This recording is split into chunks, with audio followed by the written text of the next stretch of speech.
If you have a tongue, and if you don't have an interpretation, I will. But whatever you may have, or maybe it's a song, maybe it's a prophetic song, whatever that would be, just please give it. And then, because we want to be faithful to the gifting in every one of you. My goal as a pastor is to raise up every single person to the maximum gifted potential that God has placed in you, because I feel like the more that are strong, the more that are walking in the fullness, the full measure, the stature of Jesus, the better and stronger, the more people we can reach, because they will see Christ in you. And it's not enough that there's a pastor who's got all kinds of the Holy Ghost and gifts and whatever. If I cannot pass that on to you to help you become what God intended for you, what kind of person am I? I mean, I want to see you all come into sonship or maturity in Christ and then walk in the gifting of God for your life. Because no one person can do it all. That's why Jesus had 12. I'd like about 200 is what I'd like. We could just rock these islands. Boy, can you imagine? Casting out demons, healing the sick, and getting everybody saved. It would be awesome. Think how the impact of 200 people who were committed to Christ. That weren't worried about their reputation. They're worried about his reputation. Wouldn't that be something? So, Nate, you're putting your baby down? I bet he is. Okay. Somebody's got a word of some sort, and I don't know who it is, but I'm going to wait until you give it. Because I can feel it. And don't be shy, please.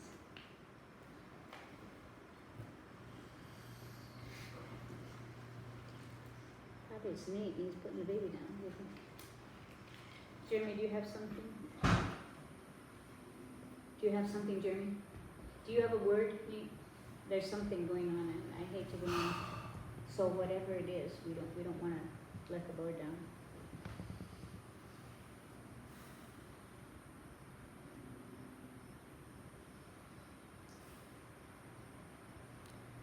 I'll go Tom, and we'll see where that. Go ahead. See that goes. Yeah. Shatara bakura masita la bora mashanda la basoko mashita la bakomba la baseta la kura bashita. Heta volukumba ta sikanda lo rokura bashanda la baruku basandre bukumba shanda la vumba se amolokonda da shita la vora mukura sita la vora. Yanda la kunda da shita la mukumba se la kunda da shita la namukula la kura shita bosonde akanamoso. Shanda ya karokura karaboseta balokuna mashita la. If you have it, tell me if you have the interpretation.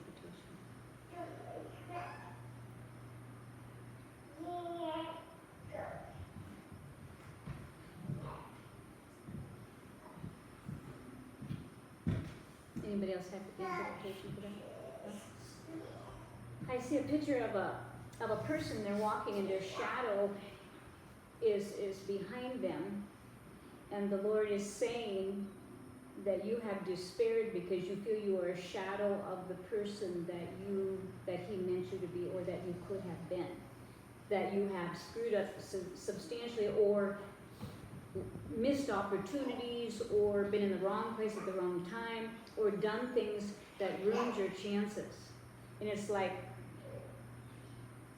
you feel like you're standing in the shadow, and the person that you could have been has never come to fruition, using all your gifts and your talents, because you have, and that maybe perhaps it's too late. And the Lord is saying that is not a bit true. That is not a bit true.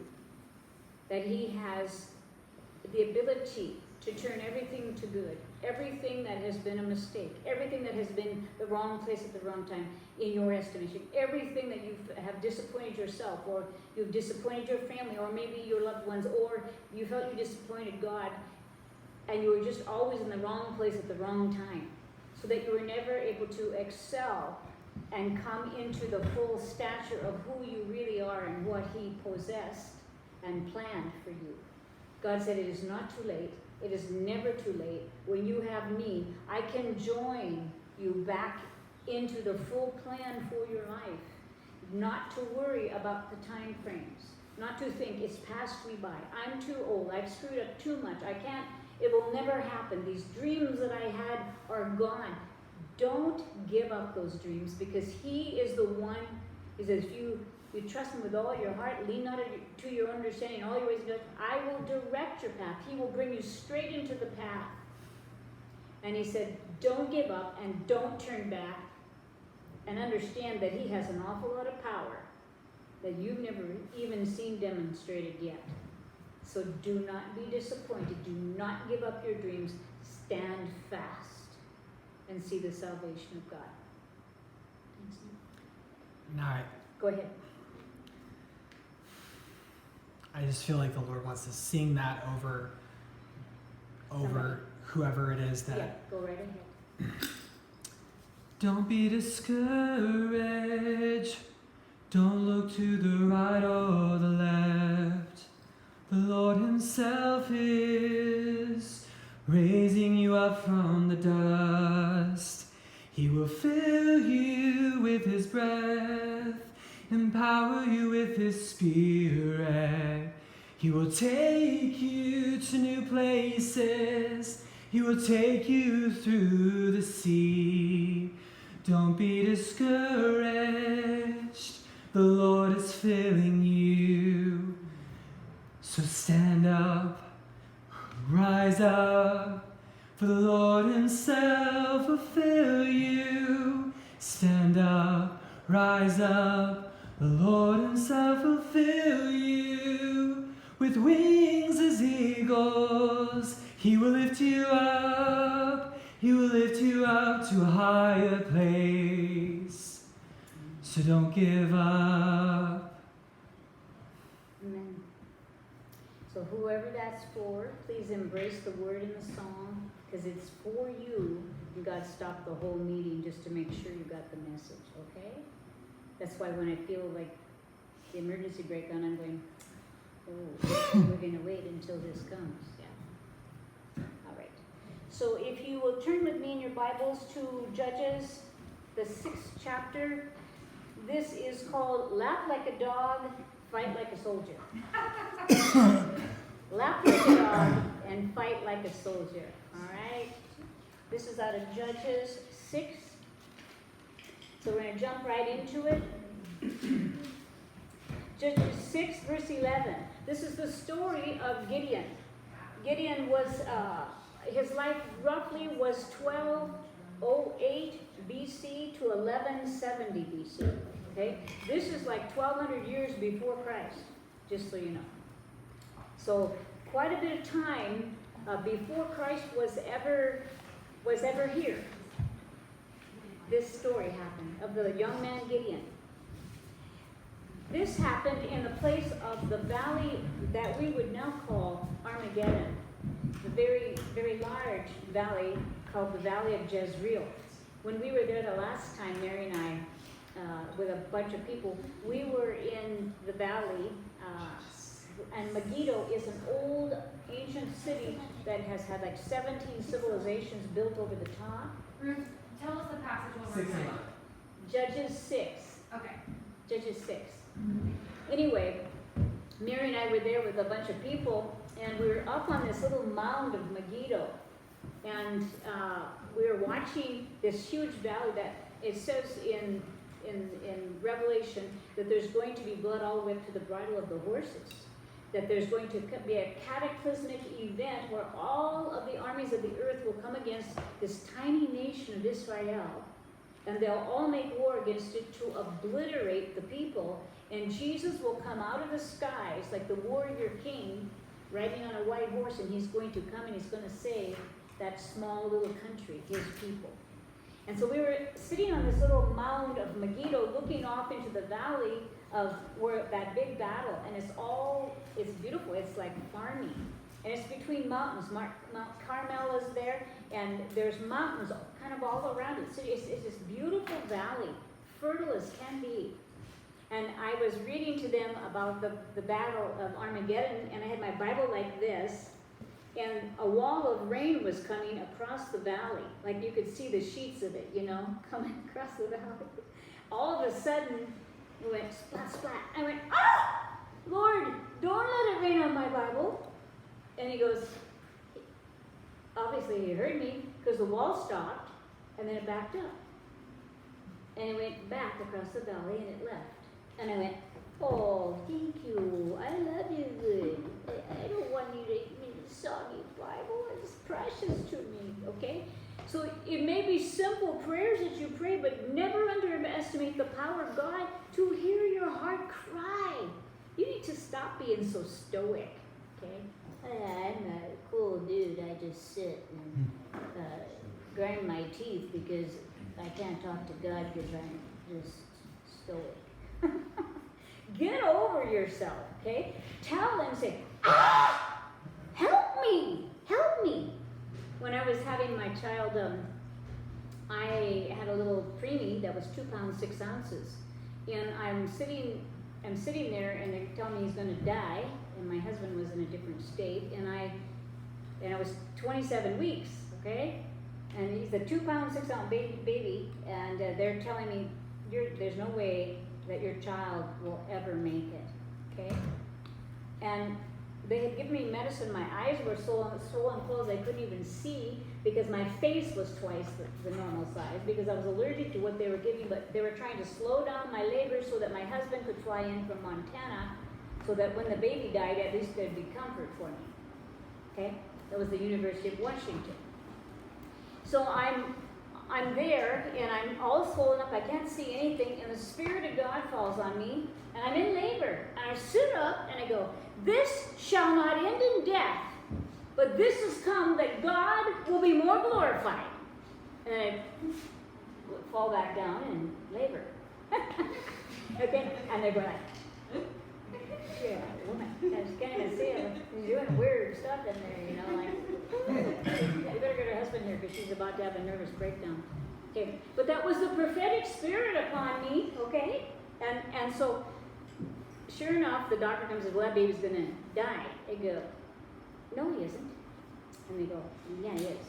We've never had anyone at 27 weeks make it, okay? And if he could make it, he'd be on a ventilator and he'd be blind then. So you probably don't want to go through all that. And I go, he's not going to die. And they go, well, Mrs. Burgess, that was my married name, Mrs. Burgess, aren't you a nurse? I go, uh-huh, I'm a Christian first. Get out of my room. Okay. That baby was born at 27 weeks, and I had one request that said, Father, help him breathe on his own. I'm delusional and under medication, but I'm still prophesying, okay? Because the Spirit of God was upon me. That little baby, they whipped him out, and here he is, like little black eyes looking at me. They whip him away because they think he can't breathe. About 2 minutes later, they bring him back, he's breathing. He was never intubated.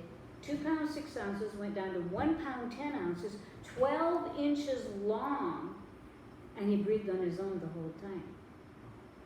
Don't tell me that God is not powerful. Don't tell me.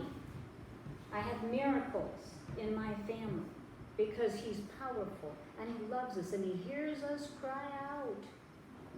One is 36 and one is 34. Okay? What I'm telling you is we serve a powerful God, and you put limitations on him with your brain. You think that he's unable because you're unable. He's not human. You're human. There's a limit on what can happen that you can do, but there is no limit. Zero limit. You have a finite little brain, gray matter, and he's an infinite God. And you can't even begin to comprehend what he can do for you if you just ask. Get over yourself and stop being full of pride. Just cry out. Because when it's sincere, you're going to see the hand of God move with a force that you've never, ever seen before. Not ever. Okay? And that was the warm-up, okay? So back here at this time, the Amalekites and the Midianites are beating on these people. Okay, the Israelites, they have sinned. They're worshiping Baal. People call him Baal, but his name is Baal. Okay? In fact, we cast out demons. Let's see, how long ago was that we were over by Pahoa Mary? And the demon came up and goes, I said, who are you? Get up here, you big coward. And then he comes up and he goes, Baal. And he goes, yeah, well, that's pretty unimpressive. Shut up. You see, there's power because of the blood of Jesus to force these things to vacate the house. When the house belongs to Jesus, you can force them to vacate. Well, these people, the Israelites, were all in this Baal worship, okay? They were busy sacrificing their babies to Molech, dancing around the maypole with Ashtoreth, and having sex with everyone they could find. No wonder God departed, and the Amalekites and Midianites are beating the snot out of these people. And finally they're going like, that's a long time. And they're stealing all of their grain, stealing their animals, they're thieving everything that these people have. And this is the environment now when God calls out and talks to this young man named Gideon. Here we are in Judges 6, verses 11 to 16. And there came an angel of the Lord and sat under an oak which was in Ophrah, not the one on TV. Okay? That don't sit under her tree, let me tell you. Okay. And pertained unto Joash and Abiezereth and his son Gideon threshed wheat by the winepress to hide it from the Midianites. He was threshing it in a winepress because he had to hide it, because if they found it, they'd take it all. There'd be no bread. There'd be no way to cook any kind of grain because they'd steal it all. He's got it hidden. He's threshing it inside of a winepress. And the angel of the Lord appeared unto him and said unto him, the Lord is with thee, thou mighty man of valor. This is a farmer, guys. He's threshing wheat. He's probably never picked up a sword. I'm pretty sure the Amalekites and the Midianites made sure they had no weapons. Okay? None at all. And Gideon said unto him, O my Lord, if the Lord be with us, why then is all this befallen us? And where be all his miracles, which our fathers told us, saying, did not the Lord bring us out of Egypt? But now the Lord hath forsaken us and delivered us into the hands of the Midianites. Duh! You worship other gods and kill your children and throw them in the flames to some nasty demon named Molech. I'm pretty sure he'll depart from you too. Okay? That's what happens with abortions. We're throwing the babies to Molech. Okay? And the Lord looked upon him and said, go in this thy might, that thou shalt save Israel from the hand of the Midianites. Have not I sent thee? He's going like, what? I'm a farmer here. O thou mighty man of valor. I don't have a sword. I probably have a hoe, but I'm pretty sure you can't take them all onto that. And he said unto him, O my Lord, wherewith shall I save Israel? Behold, my family is poor in Manasseh, and I am the least in my father's house. And the Lord said unto him, surely I will be with thee, and thou shalt smite the Midianites as one man. Okay? So here's the call of God in this man's life. Like, I don't know what your call is, but I'm pretty sure if you walk with him for any period of time, there's a certain call on you. Now, it might have been obliterated with just trying to earn an income, or having a big pack of kids, or just trying to survive, okay? Or just the trials of life. But the fact is, there is a call on every single person's life here. Every single one, there is a call. There is something that you must do for him that no one else can do but you. Okay? And you need to find out what that is and do it. For this man, it was to save Israel from the Midianites and Amalekites. So, first of all, there is a call. And I think I'm going to just equate this with a little bit of politics, if that's okay with you.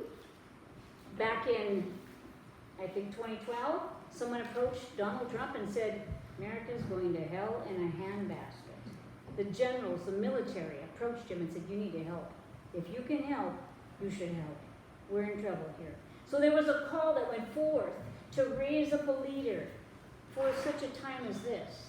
For such a time as the Amalekites and the Midianites. And there is a time and a season when God will call you to rise up if you're leadership material. And my job is to get you ready to become a leader. That's what I'm doing here. We're just playing church here, you know. I don't want to play church. You go up there on the church roll if you want to play. If you want to walk with Christ and do the will of God and become what you should be, then you should be here. Okay? Because Because I plan on giving everything I have to the last breath that I take, to the one that I love. Okay, let's look at Judges 6, verse 21 and 22. I can't read it all because we'd be here till tomorrow morning and we have to do breakfast, okay? So we're going to just skip along here. And the angel of the Lord put forth the end of his staff. Always in the east, they want to give you a few little cakes and go kill a goat and make a little meal here, okay? You just kind of like boil a little kid, which is, you cut off a few big hunks and it boils up pretty quick and you get the little bread and you eat it and you bake it on a fire. So this angel is standing there, and he goes, hey, would you sit down here, right here, I'll give you some food, you know? Kind of like, you can never go any place that they don't try to feed you. But the angel came to give him a message, and now he's trying to feed him, okay? And the angel of the Lord put forth the end of his staff that was in his hand, and he touched the flesh and the 11 cakes. And fire came out of the rock. I don't know about you, but briquettes. You could light a match and fire would come out of the briquettes. This is a rock. Maybe there was sulfur dioxide in it, okay, which ignites. There's a little cake, a little bit of meat sitting on this rock. The angel puts his staff, and all of a sudden, poof, burns up like a sacrifice. Then the angel of the Lord departed out of his sight. And Gideon perceived, even if it was a slow pot to boil, he'd get it by then. Poof, there went the sacrifice. And he was an angel of the Lord. And Gideon said, alas, O Lord God, for because I have seen an angel of the Lord face to face. So oftentimes there will be a call that will come on your life, and really quickly will come a miracle. Poof, like, whoa, what is that? Okay. I know that there was all kinds of prophetic words about my little boy. The one that I carried that was 2 pounds. About 3 years before, there was a woman, my husband and I were in Amway. We were teaching a seminar over in Linwood, Washington. And this funny looking woman came up and she walked like this, kind of like a barrel. And I had the microphone, I'm watching her come up the aisle, and I'm still speaking about how to support your husband in the Amway business, and here she comes, and she gets right up to me, and she looks up, I'm on the stage, and she puts her little microphone by her throat, because she'd had a tracheostomy. I don't know what kind of nerve this woman had, but here she is, there's like 300 people or something, and she goes, when you speak with a new language, you will have the child your heart desires. This is a message from God. And she turns around and walks away. And I'm on the stage and I'm going, oh, thank you very much. Oh boy. No, I mean, I'm in the middle of an Amway seminar, okay? And she leaves. See, when there's a call of God, weird stuff happens. So 4 years later, we go to a church, and it's a nice community church, and it's pretty lively, and they go, you should come. Everybody's praying in tongues, jumping all around. You ever hear that before? I go, no, I don't. Christian Mission Alliance, they don't do that there. And they go, oh, come, you'll like it. It's really lively. It's kind of like an Amway rally, but they're jumping around praying in other tongues. And I go, oh, okay, my husband sleeps through everything anyway, so maybe he'll stay awake. So we went. And there they are, jumping all around, praying in tongues, in my ear, and I'm going like, whoa, yeah, it's for sure, that's what's going on. Anyway, and so at the end of that, the pastor goes, okay, everybody that wants to be healed, come forward. And I said, okay. I mean, I lost 4 babies by now, so probably should go forward. I mean, what if it works? It might work. So I went forward, and he said something to me, and put his hand on me, and I didn't feel anything, and I walked away, and I went, okay, well, at least it didn't hurt me. I mean, But then I kept getting this weird thing kept happening to me. This phrase, Kuvra Moshiana. Kuvra Moshiana. And I would say to my distributors, and we had about 1,200 of them, so I asked a lot of people, okay, Kuvra Moshiana, is this a place? Does that sound like any language you ever, Kuvra Moshena. Anybody ever heard anything like that? They go, no, no. They're respectful because I'm their upline direct. And they go, nuts, okay? So then I went forward, then we went a series of the Holy Spirit knew Dennis Bennett's. I went to this series of stuff, and this was in the spring of the year, and the guy said, well, anyone who wants to receive the gift of tongues, the Holy Spirit, the gift of tongues, come forward. So I went, and then all of a sudden, it was like that little barrel woman was going, when you speak with a new language, you will have the child your heart desires. This is a message from God. Okay. And I'm thinking, oh, I think that's what this means. It's like 4 years later, I'm like, oh, I'm running down there, man. I just booked it down there. And then here comes we're holding hands, spirits coming, everybody's praying in tongues, and the devil always says, oh, you can't do that. It won't work for you. Okay? It will shut up. Yeah. And so it came, and the spirit came, and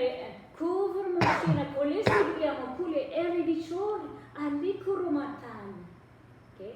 And later on, I came to understand that word kuvra moshina was my language saying, help me, please, Jesus, help me, my love, help me, okay?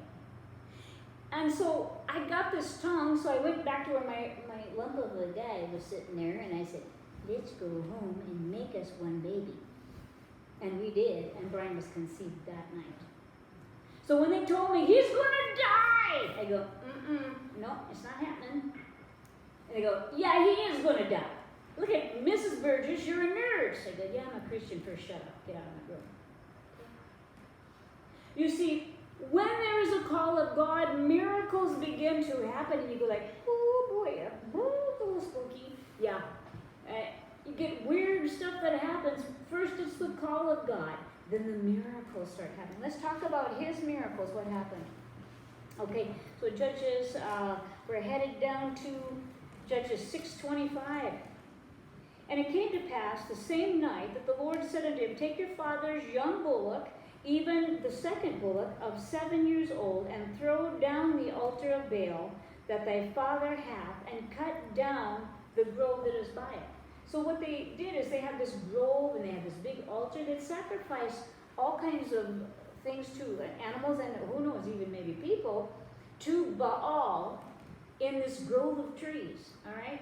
And the Satanists still do that in groves of trees. They love to be outdoors sacrificing someone in a grove of trees. They do it all over the world still. But the point is, if he wanted to be a leader, he needed to tear down the idols of his father. And if you want to lead anyone, you're going to have to tear down all that ancient junk and the legal rights of all of that nasty, filthy, demonic stuff coming down your family. You're going to have to throw down those gods you worship. Maybe they're addictions. Maybe they're immorality. Maybe they're extortion and thievery. They could be anything. But if you're going to walk out of this and become a leader, you're going to have to tear down that crud, the altar of Baal. You're going to have to tear it down. I don't care if your father was a drug addict. You're not him. You're not him. And you don't have to walk in the stuff your family's walked in. You don't have to treat your children the way my dad used to beat me and throw me across rooms, okay? He had an anger management problem. And it was a bigger problem that he was a pastor, okay? And I would bounce off the walls, and my mom would be downstairs humming some little tune. Jesus loves little children. Yeah, what about your child that's flying across the room upstairs, okay, lady? But anyway, I forgive her. She was nuts, and so was he. They just walked in sin, and my father was beaten as a child. He didn't know how to stop himself. But I stopped that. It never happened with my children. It never happened because I was filled with the Spirit of God, and I cut that ancient crap off. You don't have to walk in the things of your parents. You don't have to be anything like your parents. Be like him. Be like him. You'll be so very happy that you don't have to do that. Okay, so he pulls down, he takes the, you know, often when you get a call of God, it means that what you were doing before, you don't get to do it anymore. You know what I mean? He killed the bullocks, both of them. One young one and a 7-year-old, okay? he wasn't gonna go back to farming because he just sacrificed, okay, his work animals. Okay. Oftentimes God will say, let's just sacrifice your work animal here, baby, you're gonna be mine. And build an altar unto the Lord thy God upon the top of this rock and in the ordered place, and take the second bullock and offer a burnt sacrifice, and the wood of the grove which thou shalt cut down. So he cuts down all this secret, hidden little altar in places, grove. He cuts it down and he makes firewood. Yeah, there you go, Baal. And Gideon took 10 men of his servants, and did as the Lord had said unto him. And so it was, because he feared his father's house, that the men of the city, that he could not do it by day, but he did it at night. If you can't obey by day, at least obey by night. He was too afraid because everybody in the town and his father, everybody worshiped Baal, and he was afraid they'd all come and kill him. Whatever God says, do it. If you can't do it in the day, do it in the night. Leaders are brave enough to tear down the altars of their family. You don't have to be a drug addict. You don't have to chain smoke. You don't have to do any of those things because God has power inside you to stop it. He can stop it if you cry out. He'll stop it and make you healthy and strong. Okay? If you want it, but he won't do it if you don't. Okay? All right. So leaders are brave enough to tear down the altars. So Baal was a fertility god. Usually it was a cow. That was a form of Baal. It was a cow. That's why they made a golden calf when they left and they went into the Sinai. That's why Aaron they were used to worshiping Baal, and that's why he made a cow. And he was the God of prosperity. Do we serve the God of prosperity today, Baal? We do. Yeah, we do. We serve him today. He'll give us fertility in finances, fertility in animals, fertility in marriage, fertility in business, fertility in everything. We gotta tear down the altars and we serve one God. There's only one. We serve that guy. Baal is just the God of your lust and gods of your passion, the God of your prosperity. It's you. You're worshiping someone who will give you what you want because you're in love with yourself instead of being in love with God. You gotta make a change. You gotta tear down that altar. Okay, then we're gonna go on to Judges 6:36 to 40. Sorry that I'm just whipping all around here, but I'm trying to squeeze a lot of stuff in quick, okay, for you all. And fleeces are okay, guys. Fleeces are okay when you're making a life change. When you're about to change your course, sometimes you need to put a fleece out before God. This is what Gideon does. He goes like, I'm a farmer. We don't even have any weapons. I'm going to save Israel. And I can't go back to farming and just kill the bullocks. And then maybe running for my life when the sunlight comes up, when they realize all their grove and that whole altar is gone. Okay? All right? So here we are. This is Judges 6:36. And Gideon said unto God, if thou wilt save Israel by my hand, as thou hast said, behold, I will put a fleece of wool in the floor, and if the dew be on the fleece only, and it be dry upon the earth beside, then I will know that thou wilt save Israel by my hand, as thou hast said. This guy has no weapons. He's going to what? Fight them? He doesn't even know what the plan is. But he goes, if it's you that's really speaking to me, I'm going to put this little bit of wool, this fleece down right here. And I'm asking you to please, Lord God, to put just in the night dew, put it just on this little piece of wool and not on the ground around it. Okay, he's probably sleeping out by a fire, and the dew of Hermon is coming down on the land. Don't let the land get wet. Just put it on the fleece so that I know you're calling me, okay? Because this is not any small feat here. I don't have any weapons, and they may try to kill me pretty quick, okay? And it was so, for he rose up early on the morrow, and he thrust the fleece together, and he wrung out the dew of the fleece like into a bowl full of water. So he wrung out, there was so much water in this fleece, he had a little bowl there, and the whole bowl was full of water. He's going like, "Ooh, it looks like you're really serious about this, God." Sometimes you'll put a fleece out and you go like, "Man, I was hoping that the fleece would be dry. Get me off the hook." Okay? And God is saying, "No, it was me. I called you. It was me." Okay? And Gideon said unto God, "Let not thine anger be hot against me, and I will speak but this once. Let me prove, I pray thee."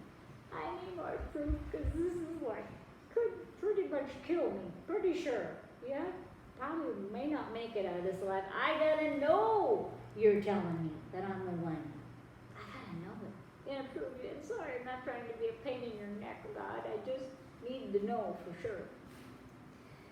I pray thee, but this once with the fleece, let it now be dry only upon the fleece, and the ground all wet around it. So he goes to sleep, wakes up the next morning. God did so that night, for it was dry upon the fleece only, and there was dew all on the ground. He goes, "Oh, now I'm really in for it, because this is like 2 miracles back to back. I'm pretty sure I'm called." Okay. And there will be miracles that will surround you, and the fact that he's calling you forward. And you put a couple of fleeces out there, and oh my goodness, it'll be just as you asked, and you'll be like, "Wow, I can't believe it." So if we were talking about Donald Trump, okay, a miracle that would prove that he was called to be our president would be when we all sat and watched that election day in 2016. We're going, "Wow, everything red, red, red, red," and we're going, "Yeah!" And we're screaming and jumping and leaping. This is a leader that's called of God, and a miracle happened. Okay? Nobody saw that coming. But the people of God were crying out for righteous judgment to return to America. I've been to court so many times, it would make your head ache if I even told you. I watched unrighteousness. My court file was 15 feet tall in Snohomish County, Everett, Washington. 15 feet tall. That's how many times I have been to court. Injustice after injustice. And this was from 1989 to 2001. And the courts were screwed at that point. They were so messed up that you couldn't even get justice for those 12 years. And I knew how bad it was. I knew, because I couldn't get justice either. So leaders are brave enough to tear down altars. What's he doing right now? Tearing down the whole darn thing. Isn't he though? And people, man, he's just kicking the beehive every day. Yeah, they're just as mad as hornets, right? Every day. And Grinnell has been helping him kick the hive over like they're playing soccer with the hive now. Okay, bam, bam, bam. And then Kaylee McEnany, she gets in there and she, bam, my turn, you know? Yeah. And so they're just like kicking it around like it's a soccer ball now. A leader called of God. Is this okay that I get the political in here? Yes. Okay? Because I'm just going to point out a few things. This is all in the Word, guys. Okay? Let's go. So here we got fleeces. I'm pretty sure in the time from, they approached him in 2012 to run for the presidency. Okay? They did. And I think he probably put out some fleeces before God and said, "Look, if this happens, then I'll do that." And then it happened. And he goes, "Oh no." Then, "Lord, if that happens, well, then I'll do it for you." And he goes, "Oh, no." And then he tries to get his family all beefed up because he knows they're going to all be attacked. Okay? Yeah. Fix it, he cut down the grove and he threw down Baal. Okay? And they're all going like, "Oh my." He goes, "All right, guys, we're going to have to do this. It looks like to me God's, all the fleeces, and dry and wet and wet and dry. And we did this a half a dozen times. And every time he says it one more time, you're going to do this for me. Okay? Let's go to Judges. And places are okay when you're making a paradigm change. I just saw today that he's giving away the first quarter of his salary. What was it to? He's giving away the first quarter of his salary to, it wasn't aiding the farmers. I think it was to the families of the coronavirus victims or something. I don't know, something like that. And I went, wow, he's just rubbing their face in it now. And we're kicking it all over, and they're just greedy and trying to just siphon off all the funds they can. He's giving away, the money that would come from the presidency. He hasn't even been taking it, but now he's going to take it just so he can give it to somebody. And everybody's just gritting their teeth, they're grinding their teeth. Okay. The fifth point I want to make is God's strategies often don't look anything like men's. Not at all. So let's go to Judges 7, verses 2 to 7. You understand, these people have been under oppression for such a very long time, they don't even have, they might have a knife for skinning an animal, okay? Or some kind of, like there's some special shovel kind of things that you can skin and you can cut it. It's like a real sharp razor blade and it's kind of round. But they don't have any weapons, all right? And so he's thinking, whoa, I don't know how we're going to do this. But God begins to speak to him, and this is what he tells him, which is Judges 7, 2 to 7. And the Lord said unto Gideon, the people that are, okay, let me just lay the ground there. So he starts sending out this call to have all the people of Israel kind of rally with him. He thinks they're going to need a great big army because we don't even have any weapons. We're just going to have to run at him and try to hit him with sticks or something, So he gets a whole bunch of people together because that's man's thinking, right? We might outnumber them if we don't have any weapons, but what else can we do? By the way, thank you for that fence. I saw all your little keepers, that you fixed for, and the Grahams all three of them are still in there. In case I forget to, thank you. Okay. And the Lord said unto Gideon, the people that are with thee are too many. 10,000 guys come. Men of war. And Gideon goes, oh, thank God, 10,000. We might have a fighting chance here. Okay? We're going to throw rocks at them and sticks, and we'll beat on them if we can, and we'll do the best we can. And the Lord said to Gideon, this is Judges 7, verse 2, the people that are with thee are too many for me to give the Midianites into their hands, lest Israel vaunt themselves against me, saying, mine own hand hath saved me. So God is saying, I'm not going to let you guys get all prided up. Oh, 10,000, we just overpowered them? That's too many people. You're going to have to send some of these guys home. And he goes, what? We don't even have any weapons. Vaunted would be that the people would think that it was to their credit if they won. They wouldn't give God the glory. They would take the glory for themselves because they just simply overpowered them in numbers. Okay? That's there's too many. I'm going to send them home. He goes, man, I just got them here. Now therefore go to the people, go and proclaim in the ears of the people, saying, whosoever is fearful and afraid, let him return and depart early from Mount Gilead. And they returned the people 20 and 2,000. And there remained only 10,000. So originally it was 32,000, 22,000 were afraid. He sent them home to mama. Okay? And the Lord said unto Gideon, the people are too many.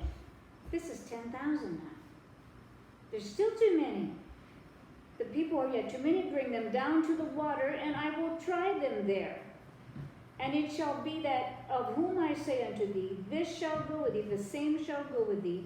And of whomsoever I say unto thee, this shall not go with thee, the same shall not go. That word, I'm going to try them, means I'm going to refine them, try them like silver and gold. I'm going to put them through some tests here. And the ones that don't pass, you're going to send them back. All right?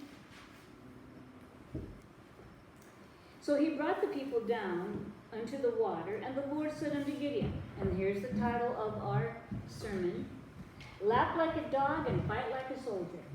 Okay? That's what we're talking about. This is the title of the sermon. So he brought him down to the water. The Lord said unto Gideon, everyone that lappeth of the water with his tongue, as a dog lappeth, him shalt thou set by himself. Likewise, everyone that boweth down upon his knees to drink. So, picture this. There's a body of water, and some people just get down right on their knees, and they stick their face in the water, and they slurp. Right? They slurp. With bottoms up, right? Their face in the water, and their bottom, their derriere, their buttocks, is the highest point of their body, and their face is in the water. Okay? The other ones that lap like a dog, they kneel down and they put the hand and they're kneeling on one knee. And they're down by the water, they scoop it up in their hand and they're slurping it like a dog would. Lap it up.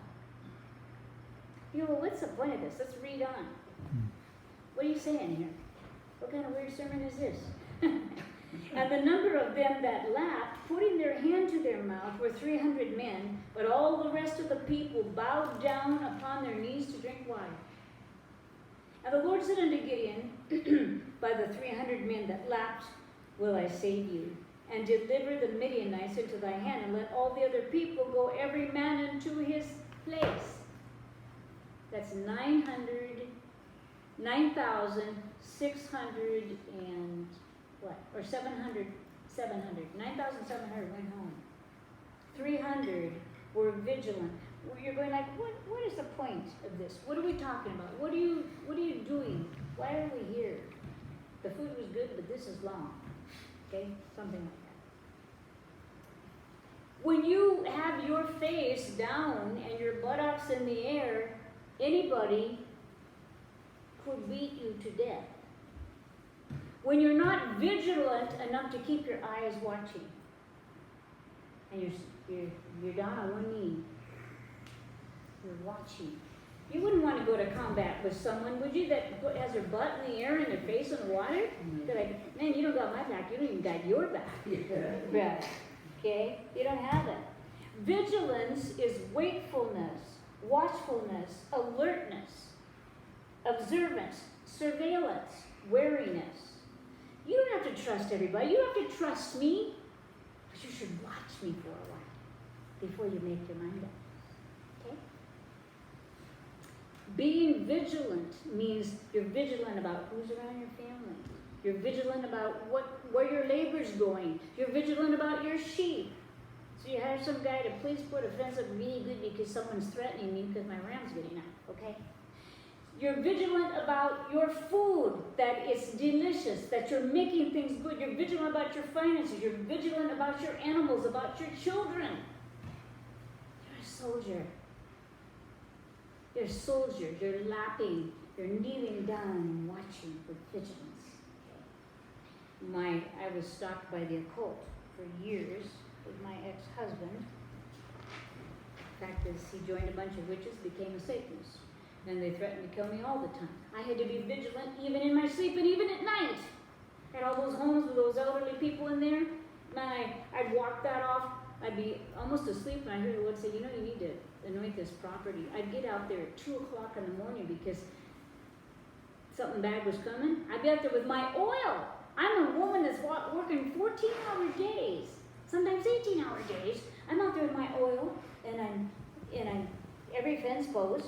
And they were 5 acres, and some of them 2 acres, and large properties, and I'm out there in the middle of the night, anointing my property. Jesus, put the angels right here to take care of those poor old sheep, toothless ones in there. Don't let anything happen to these people. I was vigilant. Not just for the sheep in my pasture, but the sheep in my homes. You see. Vigilant with my children. Vigilant in my worship and my adoration of God. Vigilant to keep the word of God. I'm a soldier, brother. I'm a soldier. And I raise up soldiers. It's what I do. What can I say? All right? So, we get this guy in the White House that never sleeps. Mark Meadows says, hey, well, how do you like your new post? He goes, pretty good. He says, well, what is the main thing you do? He goes, try to get the president to eat. Because he barely sleeps and he barely eats because he's so consumed with vigilance. for our country and for us, for his sheep. Yeah, he's a leader. He's the guy. And he doesn't ever have his buttocks up in the air. He's out there in front of them. Someone could shoot him in the head. He's out there every day, countless places, putting himself out there for his sheep, for our country, because he's a leader. Okay. In 1935, they started something in the United States of America called the FBI. Okay. The FBI, those particular, that acronym is Fidelity, Bravery, and Integrity. Oh my God, how far have they fallen? Fidelity, bravery, and integrity. Soldierly, aggressive, combative, military ideation, fierce, a fighter, someone who will make war when it must be made. How to be a soldier and endure hardship, okay? A skilled warrior, someone with perseverance when the going gets tough, the tough get going. Isn't that right? Some of you are ex-military, you know. There's times that no food and you're out in the jungle and you just keep going, you keep going. Okay? There are times when I had those homes and I ran them for a lot of years. Man, I got no sleep. Paging me all night long, dying people, pack up my kids and put them in the van, take the dog with them, and put them in a house where I had someone die, I'm going to be up all night that night, and my kids are sleeping on the couch because I'm going to take them to school in the morning and come right back. I don't know what kind of leader you are, but you can't lead anything without there being a cost, not even a family. Okay? Soldierly. I became a soldier because there was no one else coming. I was it. I was the last stop. Look at our president. I heard him say today, he goes, we need more prayer, not less prayer. And you are going to open all the churches for this weekend. It's mandated from the White House. The states can't even keep them closed. Because we need more prayer, not less. And this unifies the people. This gives them strength. He mandated presidentially to open the churches. Who has ever done this? I'm 68 years old. I have never seen this before. Never. This is a leader. Okay. Let's go to 2 Timothy 2, 3, and 4. Almost done. Don't give up. 2 Timothy 2, 3, and 4. Thou therefore endure hardness, as a good soldier of Christ.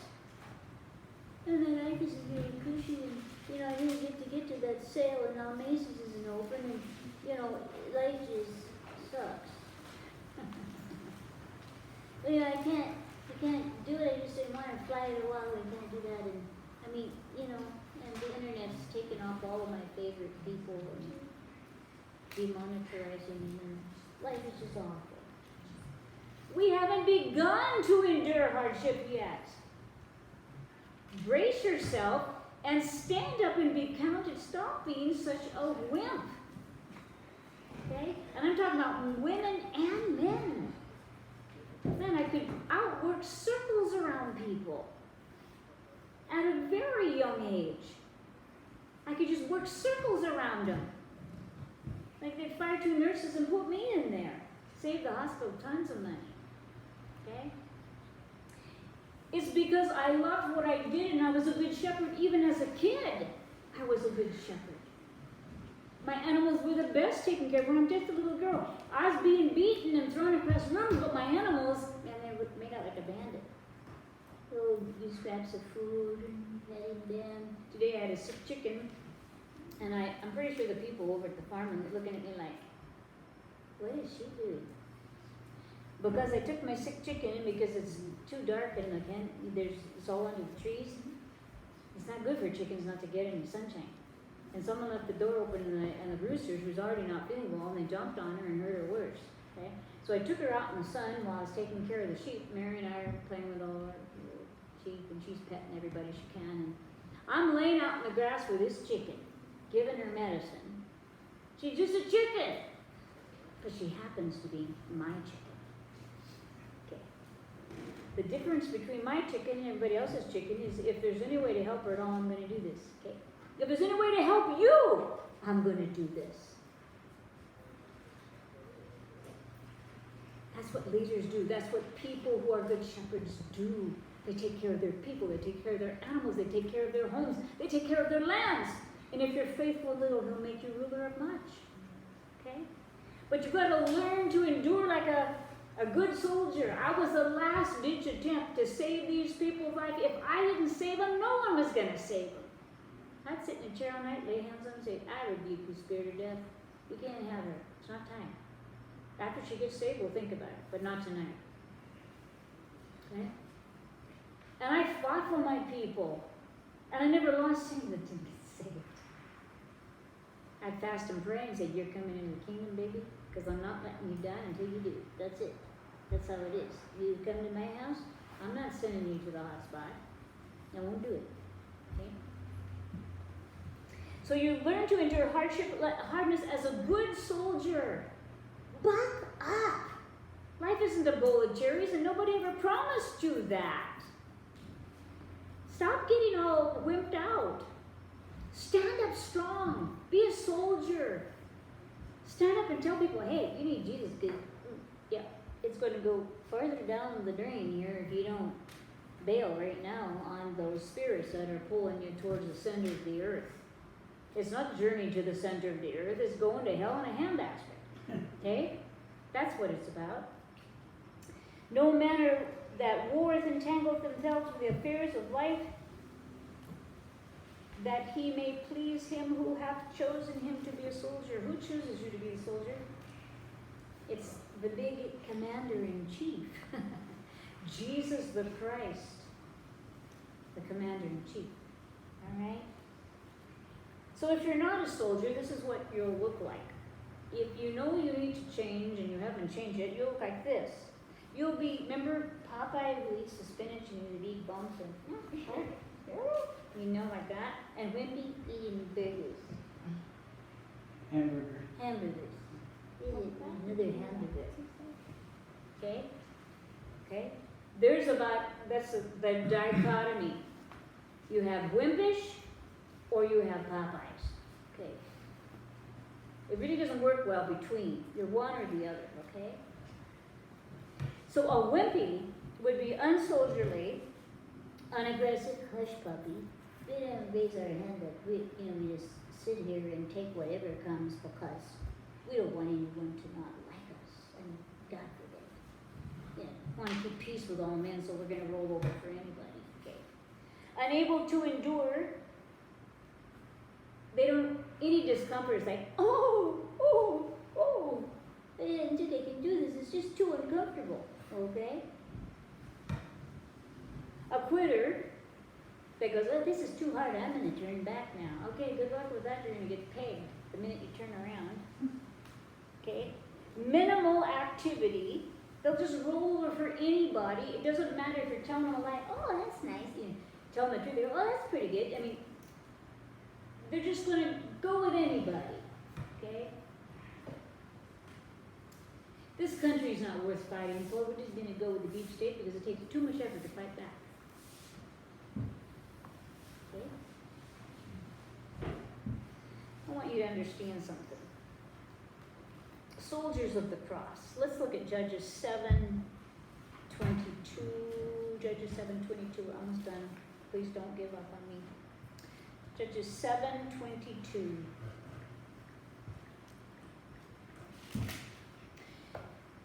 You need to understand that God's way of winning wars and your way of winning wars, they're nothing alike. Okay? Leaders are innovative.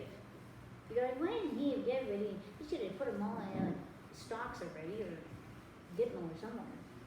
Because being a leader means Sometimes you have to be patient so that you can get everything cleaned up, because if you leave a whole bunch of nasty, foul swamp creatures with any fluid in the swamp at all, they're gonna procreate and they'll get more.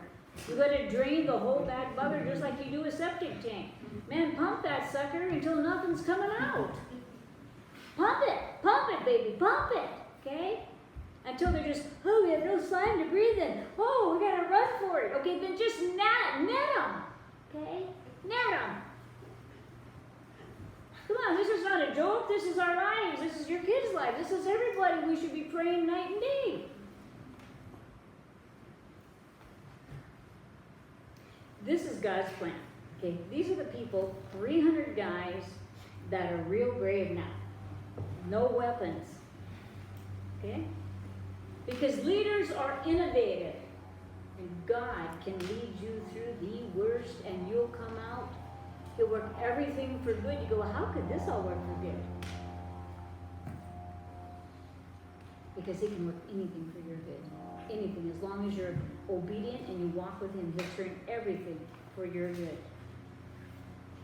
And He divided the 3 men into companies. 3 companies, 100, and here's these Midianites and Amalekites in this nice valley. Perfect.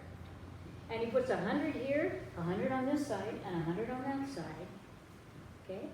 God's telling him exactly what to do.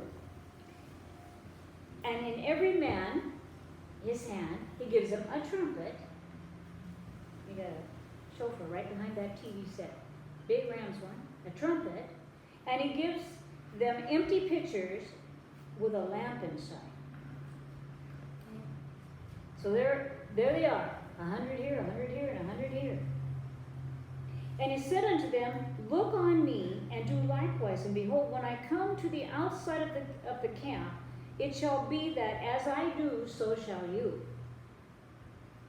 When I blow the trumpet, and all that are with me, I want you to blow. So when you see me raise up my shofar, and I blow, you all pick yours up and you blow like crazy, okay?